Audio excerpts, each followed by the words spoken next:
हम खड़े हैं शासकीय कन्या प्राथमिक शाला के उस भवन के सामने जो बिल्कुल टूट चुका है। आप मेरे देखिए अंदर आके इस भवन की हालत, ये पूरा टूट चुका है, इसकी छत भी टूट चुकी है और यहाँ के टीचरों ने हमें बताया कि इसका 2 बार भूमि पूजन हो चुका है और यहाँ स्कूल बनना था और इसके लिए नगर पालिका द्वारा राशि भी पारित की गई थी, लेकिन इसके बाद भी यहाँ पर कोई काम नहीं हुआ है। मैं आपको बताना चाहता हूँ कि इसके बगल में ये देखिए, ये क्लास लग रही है, ये बच्चे बैठे हैं, ये टीचर बैठे हुए हैं और ये बिल्कुल उसके साथ में ये लगा हुआ कमरा है।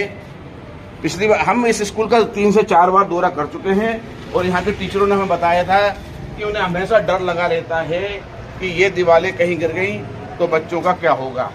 हम आपको और आगे ले चलते हैं, इस स्कूल के बारे में बताते हैं। ये देखिए, ये है स्कूल, शासकीय कन्या प्राथमिक शाला ये स्कूल है और ये देखिए बगल में, मतलब ये 2 कमरे और बीच में ये टूटा हुआ कमरा। ऐसा नहीं है कि यहाँ पर ध्यान ना दिया गया हो। यहाँ के टीचरों ने कई बार गुहार लगाई और शिक्षा विभाग को पत्र भी लिखे और बीच में एसडीएम भी यहाँ आए थे और उन्होंने कहा था कि हम बहुत ही जल्दी इसको तोड़वा के और यहाँ पर नवीन भवन का निर्माण कराएंगे, लेकिन 6 माह बीतने के बाद भी अभी कुछ हुआ नहीं है।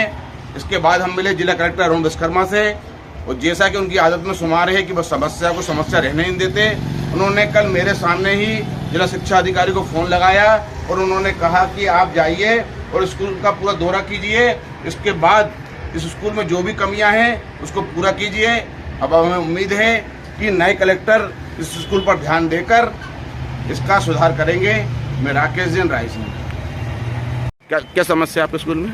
यह 1954 का स्कूल बना हुआ है पुराना जी। तो पहले आप देख रहे हैं पुराने हालात में है, तो तोड़ने का कहते हैं तो वो कहते हैं PWD के इंजीनियर हैं वो तोड़वाएंगे हैं, इसलिए वो टूट नहीं पाए। फिर एसडीएम साहब आए थे तब उन्होंने कहा कि सर उसका हटवा दो ये वो, तो HM जो है सरजू पवार मैडम, उन्होंने वो हटवा दिया है क्योंकि अगर बिल्डिंग बन जाती है तो छात्राओं के हित में बन जाएगी तो उनको पढ़ाई की सुविधा अच्छी मिलेगी।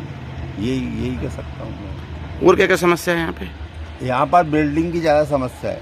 अच्छा। शासन ने लाइट की व्यवस्था कर दी है, पंखे लगे हुए हैं, क्या किया? और पानी कहाँ से आता है? पानी हैंडपम्प लगा हुआ है, यहाँ से आता है। अच्छा, नल का कोई व्यवस्था नहीं अलग से? अलग से नल की व्यवस्था नहीं। क्या नाम है आपका? घनश्याम सेन, सहायक शिक्षक, कन्या प्राथमिक शाला पाटन देव। अभी तक एक स्कूल है प्राइमरी स्कूल, वह काफ़ी जर्जर हालत में है। उसके दोनों तरफ कमरे तो अच्छे हैं लेकिन जो बीच का कमरा है बहुत जर्जर हालत में है। उसके लिए 2 बार फंड आया, 2 बार भूमि पूजन हुआ, लेकिन वहाँ पे काम नहीं हुआ। आज से 6 महीने पूर्व वहाँ एसडीएम गए थे, उन्होंने कहा इसको गिराना बहुत ज़रूरी है, नहीं तो बच्चों के साथ कोई दुर्घटना हो सकती है। लेकिन आज 6 महीने बाद भी ना तो उसको गिराया गया है।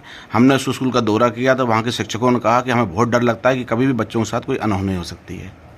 कार्रवाई करेंगे और एसडीएम्स को भी निर्देशित करेंगे कि इसी तरह के अन्य विद्यालयों का भी एक बार अध्ययन कर लें, परीक्षण कर लें। अगर कहीं और भी ऐसी स्थिति निर्मित हो रही है तो वहाँ भी हमें इमीडिएटली 2 स्तर पर कार्रवाई करनी चाहिए। एक, वहाँ के जो शिक्षक हैं, वहाँ के जो टीचर्स हैं, उनको अवेयर करना चाहिए कि कहीं भी कोई अनावश्यक या दुर्घटना ना हो, उसके लिए भी सेंसिटाइज करने की आवश्यकता है। और अगर जीर्णोद्धार करने का काम है या किसी बिल्डिंग को रिपेयर करना है तो वो भी अपन तत्काल कराएंगे, तो उसके लिए भी एक बार